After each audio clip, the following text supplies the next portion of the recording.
Good morning students, कैसे हो अभी आप सभी। उम्मीद करता हूँ सभी खुश होंगे, मस्त होंगे, स्वस्थ होंगे और साथ साथ पढ़ रहे होंगे। प्रिय विद्यार्थियों, अपने कल की क्लास में बात की थी भी नर युग्म कोद्भिद का विकास और संरचना, यानी मेल गैमेटोफाइट का जो पोर्शन है वो पूरा हो गया है। अब निषेचन पूर्व घटनाओं में अपने मादा जनन भाग की बात करेंगे। किसकी बात करेंगे? मादा जनन भाग की। मादा जनन भाग के अंतर्गत अपने जायांग है। जायांग के अलावा बात करें अपने गुरु बीजाणुधानी, गुरु बीजाणुधानी यानी बीजांड की संरचना। इसके बाद मादा युग्म कोद्भिद का विकास, ये सारे अपने पढ़ने हैं मादा जनन भाग के अंतर्गत। इसके बाद फिर क्या होगा? निषेचन पूर्व घटनाओं में देखिए भी युग्मकों का निर्माण हो चुका है। नर युग्मक का निर्माण अपने पढ़ लिया और अभी अपने मादा युग्मक और मादा युग्म कोद्भिद के विकास की घटनाएं पढ़ेंगे। इसके बाद युग्मकों का क्या होना है? स्थानांतरण। यह सारा का सारा पोर्शन निषेचन पूर्व घटनाओं का है। तो आज अपने टॉपिक जो शुरू कर रहे हैं वो है भी पादप का मादा जनन भाग, जिसमें सबसे पहले अपने बात करेंगे जायांग या गाइनोसियम की। जायांग या गाइनोसियम, जायांग या गाइनोसियम। देखिए भी जायांग की अपने बात की थी कि एक प्रारूपिक पुष्प जो है उसके अंदर दो चक्र है, आवश्यक चक्र और सहायक चक्र। आवश्यक चक्र में अपने दो सहपत्रों की बात की थी पुष्प के, जो कौन कौन से थे? एक तो पुमंग और एक जायांग। पुमंग के बारे में अपने पूरी बातें कर चुके हैं। अभी अपने बात करते हैं जायांग या गाइनोसियम की। तो पुष्पासन जो होता है उसकी अंतिम पर्व संधि, अपने पुष्प का जो डायग्राम बनाया था उसमें आपने देखा था, यह था पुष्पासन।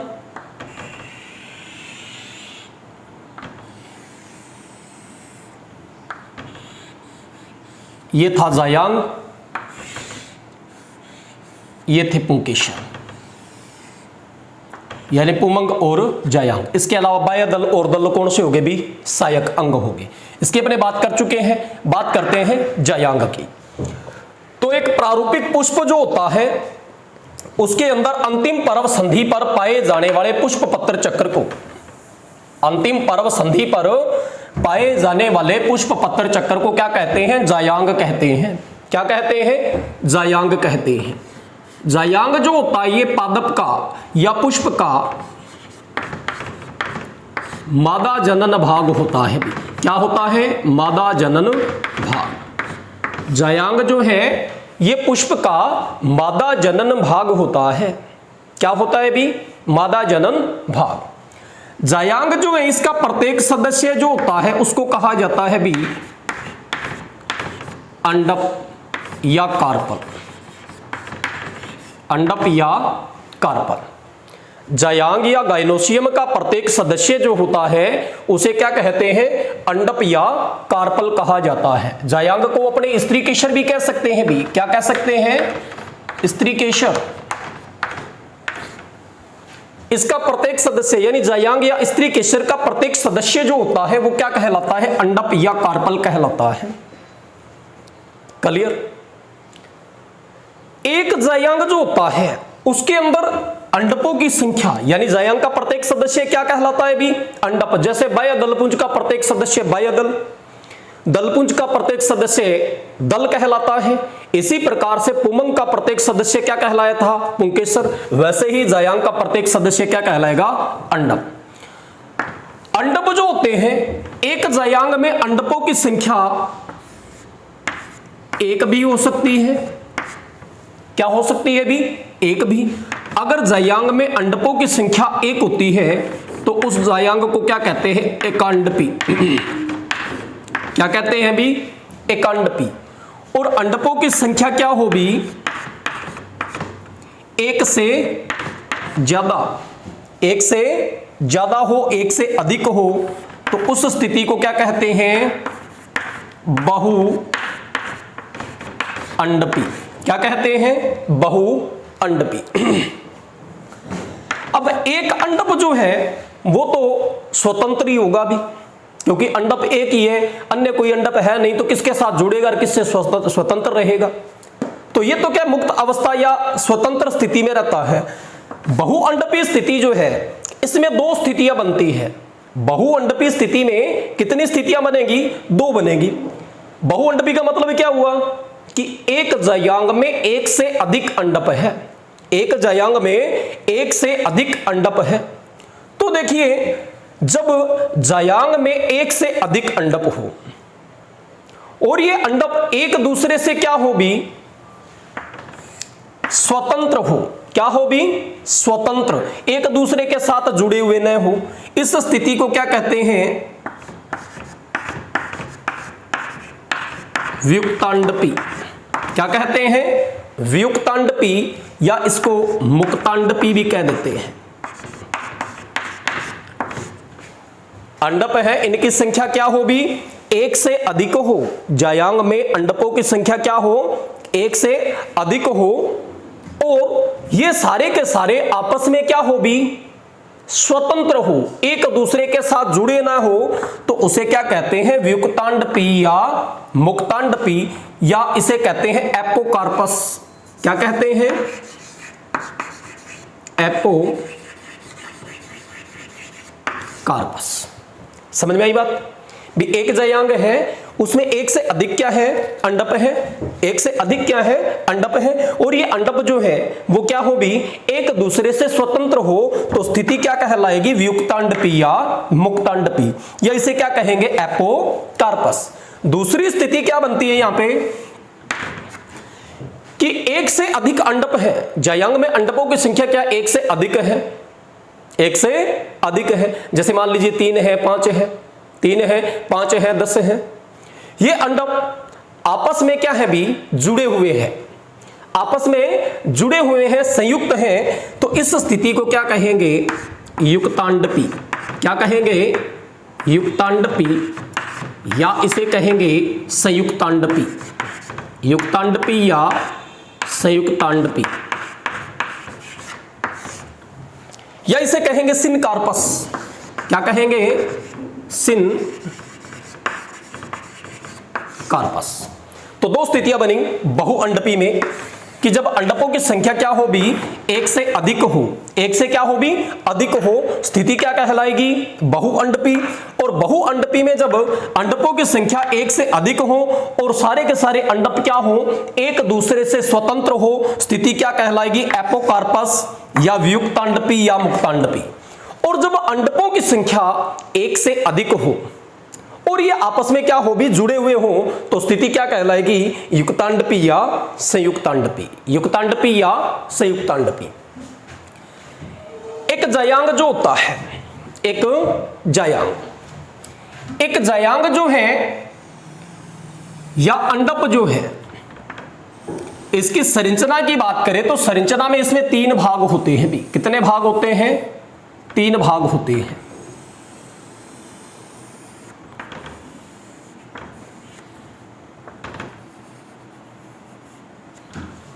कितने भाग होते हैं भी? 3 भाग होते हैं। जयांग या अंडप का आधारी फूला हुआ जो भाग होता है, इस भाग को कहते हैं भी अंडाशय। क्या कहते हैं? अंडाशय, या क्या कहते हैं? ओवरी। क्या कहते हैं भी? अंडाशय या ओवरी। मध्य का पतला जो भाग होता है, नलिकाकार भाग जो होता है, इस भाग को कहा जाता है भी वर्तिका या स्टाइल। वर्तिका या स्टाइल। और अंडप या जयांग का शीर्ष प्याले रूपी भाग जो होता है, इस भाग को कहा जाता है वर्तिकाग्र। क्या कहा जाता है? वर्तिकाग्र। क्या इसे कहते हैं? स्टिग्मा। क्या कहते हैं? स्टिग्मा। प्रत्येक अंडप या जायांग जो है इसका शीर्ष भाग जो होता है ये प्याले रूपी होता है, जो पराग कणों को ग्रहण करने का काम करता है। किसको ग्रहण करने का काम करता है? पराग कणों को ग्रहण करने का काम करता है। इसे क्या कहते हैं? वर्तिकाग्र कहते हैं। क्या कहते हैं भी? वर्तिकाग्र कहते हैं या स्टिग्मा कहते हैं। वर्तिकाग्र कहते हैं या स्टिग्मा कहते हैं। स्टिग्मा के बाद ये आप नलिकाकार या पतला भाग देख रहे हैं, ये क्या है भी? वर्तिका या स्टाइल। वर्तिकाग्र द्वारा ग्रहण किए गए पराग कणों का यहां पे अंकुरण होगा और पराग नली जो उसको मार्ग प्रदान कौन करेगा? वर्तिका। कौन करेगा भी? वर्तिका। अंडाशय या अंडप का आधारी फूला हुआ जो भाग होता है उस भाग को क्या कहा जाता है? अंडाशय या अवेरी। क्या कहा जाता है? अंडाशय या अवेरी कहा जाता है। एक अंडाशय जो होता है, एक अंडाशय, इसके अंदर एक या एक से अधिक प्रकोष्ठ होते हैं। एक या एक से अधिक प्रकोष्ठ। अगर अंडाशय में प्रकोष्ठों या कोष्ठों की संख्या एक ही है तो वो एक कोष्ठीय हो गया, दो है तो द्विकोष्ठीय, तीन है तो त्रिकोष्ठीय और अधिक है तो बहुकोष्ठीय। इस अंडाशय की काट काट के देखिए अपने, तो अपने को ये इस तरह से दिखाई दे सकता है भी। जैसे इसको मान लेते हैं अपने त्रिकोष्ठीय।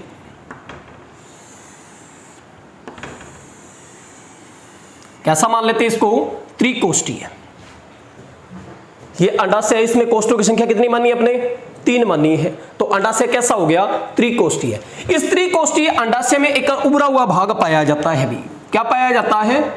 उभरा हुआ भाग पाया जाता है। इस उभरे हुए भाग को कहते हैं भी प्लेसेंटा। क्या कहते हैं? प्लेसेंटा या बीजांडासन। क्या कहते हैं? प्लेसेंटा या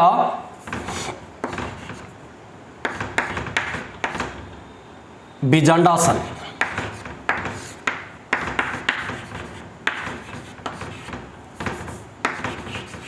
प्लेसेंटा या बीजांडासन। इस प्लेसेंटा या बीजांडासन के ऊपर छोटी छोटी संवर्त संरचनाएं लगी रहती हैं, जिन्हें क्या कहते हैं भी?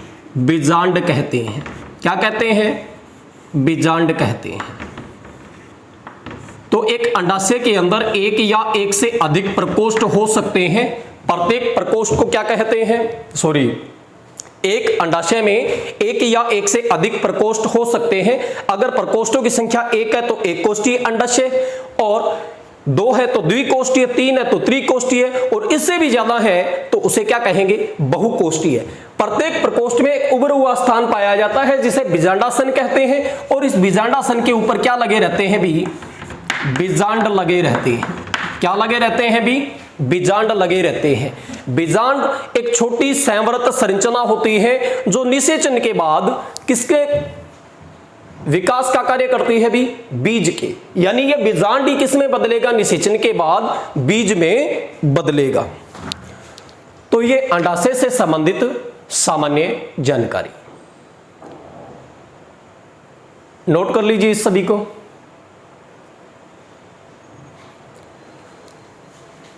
अब अपने सामने जो पॉइंट निकल कर आया है वो क्या है भी?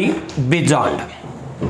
तो बात करते हैं अपने, जैसे पुंकेसर के अंदर परागकोश में जो लघु बीजाणु थी, धानी थी, उसकी संरचना की थी, वैसे ही बीजांड जो है ये क्या होता है? गुरु बीजाणु धानी होता है। क्या होता है भी? गुरु बीजाणु धानी। तो हेडिंग डालेंगे आप, बीजांड या गुरु बीजाणु धानी की संरचना। बीजांड या गुरु बीजाणु धानी की संरचना।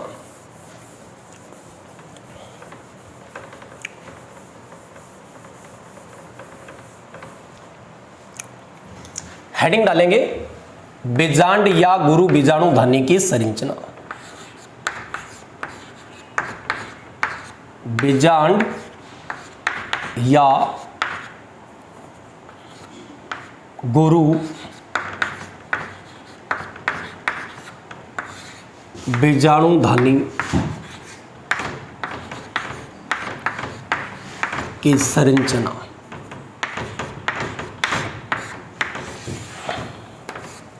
बीजांड या गुरु बीजाणु धानी की संरचना।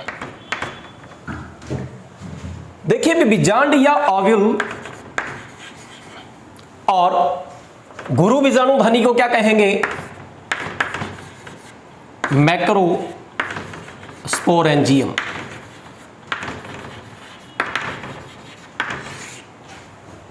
ओव्यूल और मैक्रो स्पोरेंजियम की स्ट्रक्चर।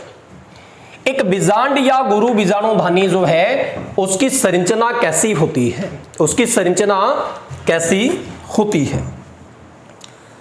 चर्चा करते हैं अपने इस पे कि एक बीजांड या गुरु बीजाणु धानी की संरचना क्या होती है। देखिए भी बीजांड या गुरु बीजाणु धानी की संरचना का अध्ययन करने के लिए एक प्रारूपिक बीजांड के रूप में अपने प्रतीप बीजांड की स्ट्रक्चर का अध्ययन करते हैं। प्रतीप बीजांड जो 180 डिग्री कोण पे घुमा हुआ होता है, बात करेंगे बाद में इसकी। तो पहले आप बीजांड की स्ट्रक्चर बनाइए।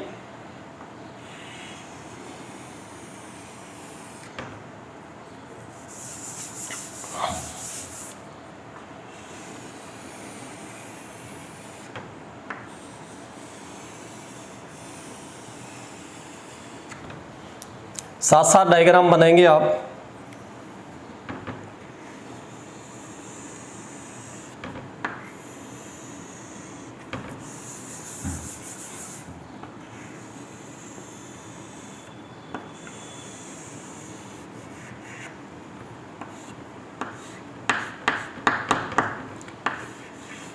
ये भ्रूणकोश बनाया है जिसकी संरचना और विकास अपने इसके बाद में पढ़ेंगे। ये वाली स्ट्रक्चर जो है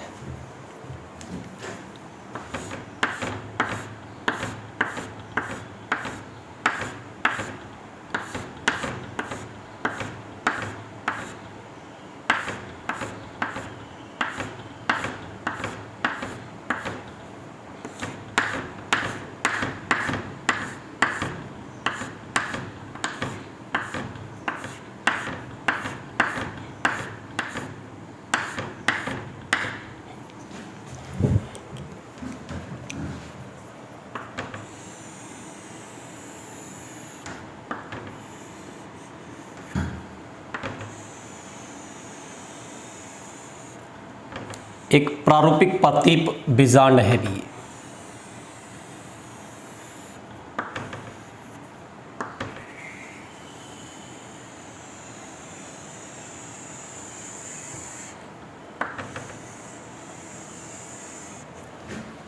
बनाइए ये डायग्राम। अब इसमें साथ ही साथ लेबलिंग कर दें। ये डंठल रूप की संरचना जो है इसको नाम देंगे आप बीजांड वृंत। बीजांड वृंत।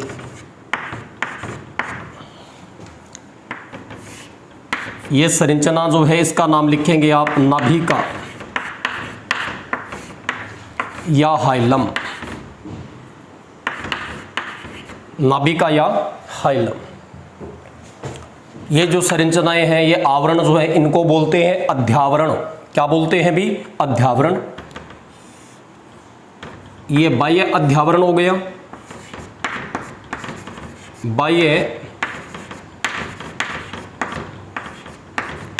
अध्यावरण, और ये अंतः अध्यावरण हो गया।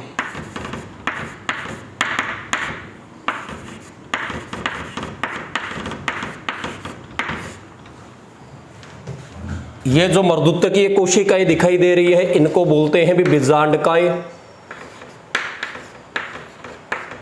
बीजांड काय या न्यूसेलस। और ये जो स्ट्रक्चर दिखाई दे रही है आपको, ये पूरी स्ट्रक्चर, ये क्या है? भ्रूणकोश।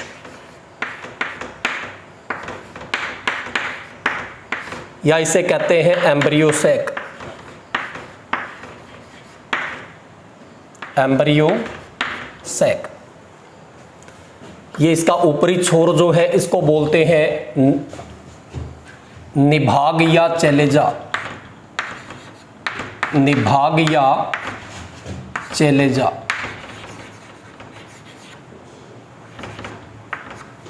निभाग या चेलेजा।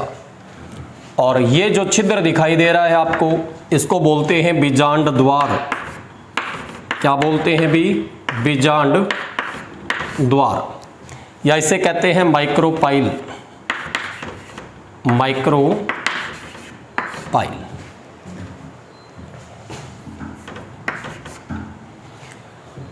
तो ये अभी एक प्रारूपिक बीजांड की संरचना, नीचे लिख देंगे डायग्राम। एक प्रारूपिक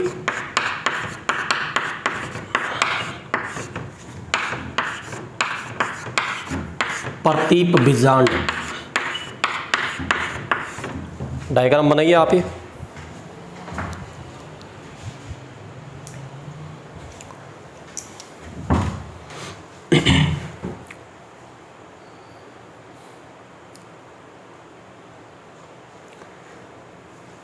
एक बीजांड या गुरु बीजाणु धानी है जिसके प्रत्येक भाग को यहां डायग्राम में दिखाया गया है। एक प्रारूपिक बीजांड के रूप में अपने प्रतीप बीजांड का अध्ययन करते हैं। प्रारूपिक का मतलब यहां कि अधिकांश पादपों में इसी प्रकार का बीजांड पाया जाता है। अधिकांश आवर्तबीजी पादपों में प्रतीप बीजांड पाया जाता है। देखिए भी सीधा बीजांड दिखाता हूं आपको यहां पे। ये भ्रूणकोश हो गया बीजांड, काय हो गया, ये क्या हो गए भी? अध्यावरण। ये क्या हो गए? अध्यावरण।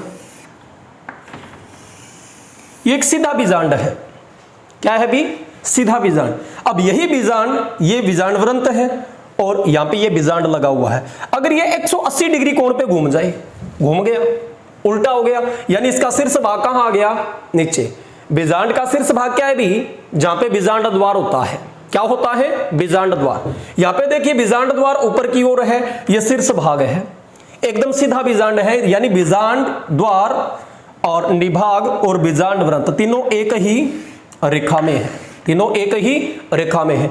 जब यही बीजांड जो है कितने डिग्री कोण पे भी?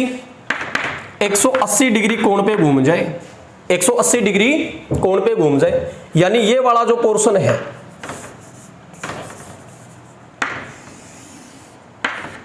यहां से ये घूमना शुरू करे और यहां तक 180 डिग्री कोण पे घूम जाए, तो बीजांड द्वार कहां आ गया? अभी निभाग के पास आ गया। ऐसा बीजांड क्या कहलाता है? प्रतीप बीजांड। और अधिकांश आवर्तबीजी पादपों में इसी प्रकार का बीजांड पाया जाता है।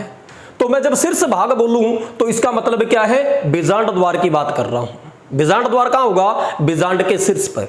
लेकिन यहां पे घूमने से 180 डिग्री कोण पे घूमने से क्या हो गया? बीजांड द्वार नीचे की ओर आ गया, लेकिन भाग क्या? ये शीर्ष भाग ही है। बात करते अपने बीजांड की संरचना की या गुरु बीजाणु धानी की संरचना की।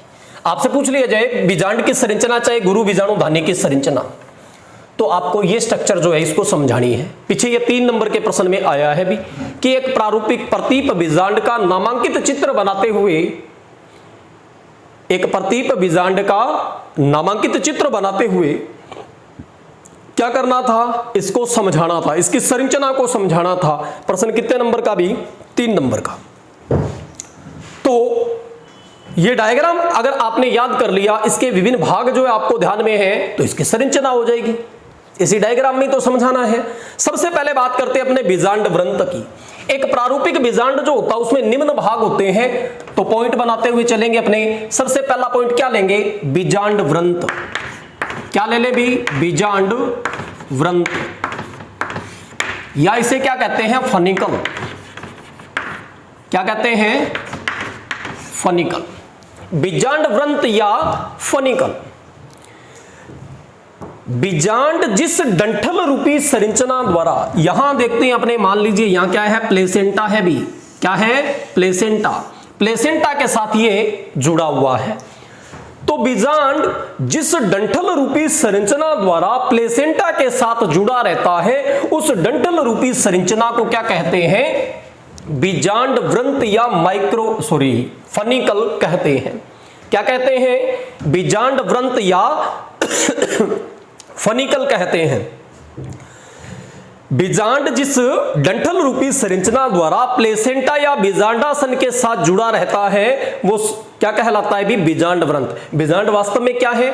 एक संवृंत संरचना है, एक छोटी संवृंत संरचना है जिसे गुरु बीजाणु धानी भी कहते हैं। इसमें बीजांड व्रंत क्या है कि बीजांड व्रंत एक डंठल रूपी संरचना है जिसके द्वारा बीजांड बीजांडासन के साथ जुड़ा रहता है। बीजांड व्रंत के जिस भाग के साथ बीजांड जुड़ा हुआ है, अब ये बीजांड व्रंत है, बीजांड व्रंत के यहां पे ये बीजांड जुड़ा हुआ है, ये पूरी संरचना क्या है भी? बीजांड है, और ये क्या है? बीजांड व्रंत। तो बीजांड व्रंत के जिस स्थान पे बीजांड जुड़ा रहता है उसे नाभिका या हाइलम कहते हैं। क्या कहते हैं भी? नाभिका या हाइलम। क्या कहते हैं? नाभिका या हाइलम।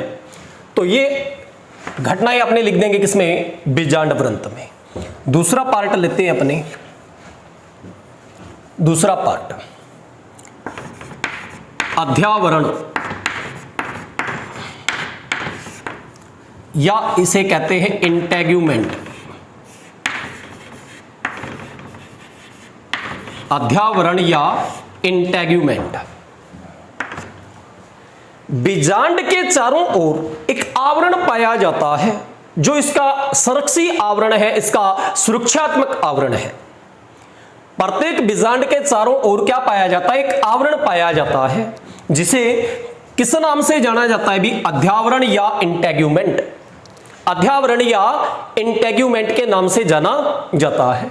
यानी प्रत्येक बीजांड को एक आवरण घेरे हुए रहता है और वो आवरण क्या कहलाता है? अध्यावरण या इंटेग्यूमेंट।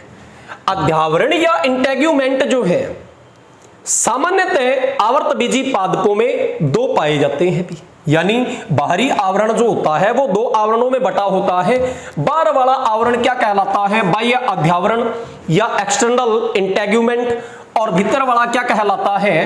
अंतः अध्यावरण या इंटरनल इंटेग्यूमेंट। सामान्यतः आवर्त बीजी पादपों में दो अध्यावरण पाए जाते हैं भी। कितने पाए जाते हैं? दो। बाहर वाला अध्यावरण क्या कहलाएगा? बाह्य अध्यावरण, और अंदर वाला क्या कहलाएगा? अंतः अध्यावरण।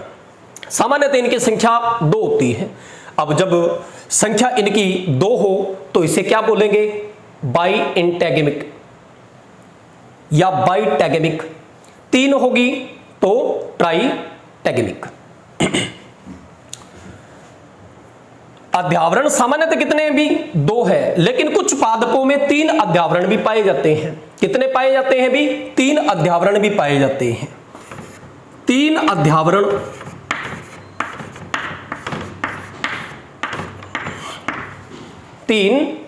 अध्यावरण किसमें पाए जाते हैं? लीची में। किसमें भी? लीची में। लीची में कितने अध्यावरण पाए जाते हैं? तीन अध्यावरण पाए जाते हैं। देखिए भी ये अध्यावरण है ना, यही क्या होते हैं? निषेचन के बाद बीजावरण में बदल जाते हैं। किसमें बदले जाते हैं? बीजावरण में बदल जाते हैं। बीज के चारों ओर जो आवरण होता है उसको क्या बोलते हैं? बीजावरण या सीड कोट बोलते हैं। बीजावरण या सीड कोट बोलते हैं। बीजावरण या सीड कोट में भी दो कोट या दो आवरण होते हैं, बाह्य बीजचोल और अंतः बीजचोल। तो बाह्य अध्यावरण तो किस में बदल जाएगा निषेचन के बाद? बाह्य बीजचोल में। और अंतः अध्यावरण किस में बदल जाएगा? अंतः बीजचोल में। अंतः बीजचोल में। तो अध्यावरण जो है किसका निर्माण करते हैं भी? बीजावरण का। किसके बाद? निषेचन के बाद। किसके बाद भी? निषेचन के बाद। निषेचन के बाद आप देखते हैं कि ये पूरा बीजांड किस में बदल जाता है भी? बीज में बदल जाता है। अब बीजांड के विभिन्न भाग बीज के विभिन्न भागों में परिवर्तित हो जाते हैं। ये परिवर्तन अपने निषेचन के बाद समझेंगे भी कौन सा भाग क्या बनेगा, बीजांड का कौन सा भाग बीज के किस भाग में परिवर्तित होगा। यह घटना अपने पढ़ेंगे निषेचन के बाद। अध्यावरणों की संख्या सामान्यतः आवर्त बीजियों में कितनी होती है भी? दो ही होती है। कितनी होती है? दो ही। सामान्यतः की बात करें तो अधिकांश आवर्त बीजी पादपों में, लेकिन तीन अध्यावरण पाए जाते हैं भी। किसमें? लीची में। किसमें पाए जाते हैं? लीची में। लीची में कितने अध्यावरण पाए जाते हैं? तीन। लीची आपने देखी होगी। लीची में सबसे भीतर बीज होता है, बीज के ऊपर बीजावरण यानी बाह्य अध्यावरण, अंतः अध्यावरण हो गए। इनके बाहर की ओर एक तीसरा अध्यावरण और पाया जाता है। यह जो लीची है, लीची के अंदर आप बीज देखते हैं, बीज के चारों ओर का जो खाने वाला भाग है वो आप क्या खा रहे हैं, उसका तीसरा अध्यावरण, लीची का तीसरा अध्यावरण जो है उसको आप खाने में यूज कर रहे हैं। लीची का जो ये तीसरा अध्यावरण है, इसे जो क्या होता है भी, मासल होता है। कैसा होता है, मासल, जिसको अपने खाने में यूज करते हैं। इस तीसरे अध्यावरण को जाना जाता है भी किसके नाम से, एरिल के नाम से। किसके नाम से जाना जाता है, एरिल के नाम से जाना जाता है। तो लीची का खाने वाला भाग क्या कहलाता है भी, एरिल कहलाता है। प्रश्न यहां पे ये बनता है भी, पूछा गया भी है। तो लीची का खाने वाला भाग क्या है, उसका तीसरा अध्यावरण है, जिसे हम एरिल के नाम से जानते हैं। किसके नाम से जानते हैं, एरिल के नाम से। तो दो पार्ट हो गए। तीसरे पार्ट की बात करें अपने, तीसरा पार्ट जो है वो क्या लेते हैं, बीजांडकाय। क्या भी, बीजांडकाय, या इसको बोलते हैं न्यूसेलस। क्या बोलते हैं भी, न्यूसेलस। अध्यावरणों से घिरा हुआ बीजांड का जो भाग है, अध्यावरणों से घिरा हुआ बीजांड का मर्दुत्कीय भाग जो है वो क्या कहलाता है, बीजांडकाय कहलाता है। क्या कहलाता है, बीजांडकाय कहलाता है। ये मर्दुत्कीय कोशिकाएं हैं भी। कैसी कोशिकाएं, पेरेन्काइमल सेल है। तो बीजांड का अध्यावरणों से घिरा हुआ जो मर्दुत्कीय भाग होता है वो क्या कहलाता है, बीजांडकाय कहलाता है। और बीजांडकाय की कोशिकाएं जो होती है, इनके अंदर पोषक पदार्थ प्रचुर मात्रा में पाए जाते हैं, जिससे ये भ्रूण कोश के विकास के दौरान पोषण प्रदान करते हैं। जब भ्रूण कोश या मादा युग्मकोद्भिद का विकास होगा तो मादा युग्मकोद्भिद के विकास के दौरान जो पोषण आवश्यक होगा वो कहां से मिलेगा, बीजांडकाय से। अधिकांश पादपों में ये बीजांडकाय जो होता है भ्रूण कोश के विकास के दौरान, भ्रूण कोश के विकास यानी एम्ब्रियो सैक के विकास के दौरान क्या हो जाएगा, पोषण में काम आ जाएगा और बीज में शेष नहीं बचेगा। लेकिन कुछ पादपों में जैसे काली मिर्च है, काली मिर्च, चुकंदर, काली मिर्च है, चुकंदर है, स्वीट पोटैटो, इनके अंदर क्या होता है कि ये पूरा बीजांडकाय इस भ्रूण कोश के विकास के दौरान उपभोग नहीं होता और बीज में एक पतली सी परत के रूप में शेष रह जाता है। बीज में एक पतली सी परत के रूप में शेष रह जाता है। बीज के अंदर जो पतली परत रहती है किसकी, बीजांडकाय की, उसको क्या कहते हैं, परिभ्रूणपोष। परिभ्रूणपोष या इसे कहते हैं पेरिस्पर्म। क्या बोलते हैं भी इसको, पेरिस्पर्म। तो पेरिस्पर्म या परिभ्रूणपोष यानी काली मिर्च है, चुकंदर है, इनमें जो बीजांडकाय है ये बीज में पतली परत के रूप में शेष रह जाता है, जिसे परिभ्रूणपोष या पेरिस्पर्म कहा जाता है। परिभ्रूणपोष या पेरिस्पर्म कहा जाता है। इसके बाद बात करें अपने बीजांड द्वार की। बीजांड द्वार या माइक्रोपाइल चौथा भाग हो गया। अभी कौन सा भाग हो गया, चौथा। तीन भाग ये हो गए, चौथा भाग बीजांड द्वार जो है, बीजांडकाय जो है इसके चारों ओर क्या है, अध्यावरण है। तो बीजांड में शीर्ष भाग पर, अभी अपने सीधा जो बीजांड देखा था उसमें देखा था कि ये बीजांड जो है इसका ये शीर्ष भाग है। शीर्ष भाग पे यहां देखिए, यानी यहां, क्योंकि ये घूम करके क्या हो गया, अभी 180 डिग्री पे घूम गया और प्रति बीजांड में बदल गया। तो देखिए यहां क्या नहीं है, अध्यावरण। तो बीजांड के शीर्ष भाग पर अध्यावरण नहीं पाए जाते, जिससे वहां एक छिद्र पाया जाता है। इस छिद्र को क्या कहते हैं, बीजांड द्वार। क्या कहते हैं, बीजांड द्वार या माइक्रोपाइल। इसी बीजांड द्वार में से होकर के सामान्यतः पराग नलिका भ्रूण कोश में प्रवेश करती है, यानी इस मादा युग्मकोद्भिद में प्रवेश करती है। बीजांड द्वार का विपरीत सिरा जो होता है, यह बीजांड द्वार है, इसका विपरीत सिरा, यह बीजांड द्वार है, इसका विपरीत सिरा क्या कहलाता है, निभाग या चेलेजा। क्या कहलाता है भी, निभाग या चेलेजा। क्या कहलाता है? निभाग या चैलेजा। ये बीजांड द्वार हो गया। अंतिम जो संरचना है भ्रूणकोश। बीजांड काय जो है इसके अंदर, बीजांड काय जो है इसके अंदर मर्दूतकीय कोशिकाएं होती है। इनमें से कोई मर्दूतकीय कोशिका गुरु बीजाणु मात्र कोशिका में बदल जाती है और गुरु बीजाणु मात्र कोशिका में अर्धसूत्री विभाजन से गुरु बीजाणु बनेगा और गुरु बीजाणु से किसका विकास होना है? भ्रूणकोश का। भ्रूणकोश जो है वो बीजांड के अंदर एक कारिकीय संरचना है, एक महत्वपूर्ण संरचना है और इसकी संरचना और विकास अपने अलग से पढ़ने वाले हैं। तो एक प्रारूपिक बीजांड जो है उसके अंदर ये विभिन्न भाग हैं। तो आपसे प्रश्न के रूप में कैसे पूछा जाएगा कि एक प्रारूपिक बीजांड या गुरु बीजाणु धानी की संरचना को सचित्र समझाइए। तो आपको ऐसा ये डायग्राम बना के ये लेबलिंग करनी है, नामांकन करना है। उसके बाद नामांकन करने के बाद जो ये विभिन्न भाग है इनको पार्टों में बांट करके, जैसे अपने यहाँ पे 5 पार्टों में बांटा है, 3, चौथा ये और 5वां क्या ले लिया था आपने? 5वां भ्रूणकोश। तो इनको समझाना है। भ्रूणकोश की संरचना और विकास अपने अलग से पढ़ेंगे। तब तक के लिए धन्यवाद। Have a nice day.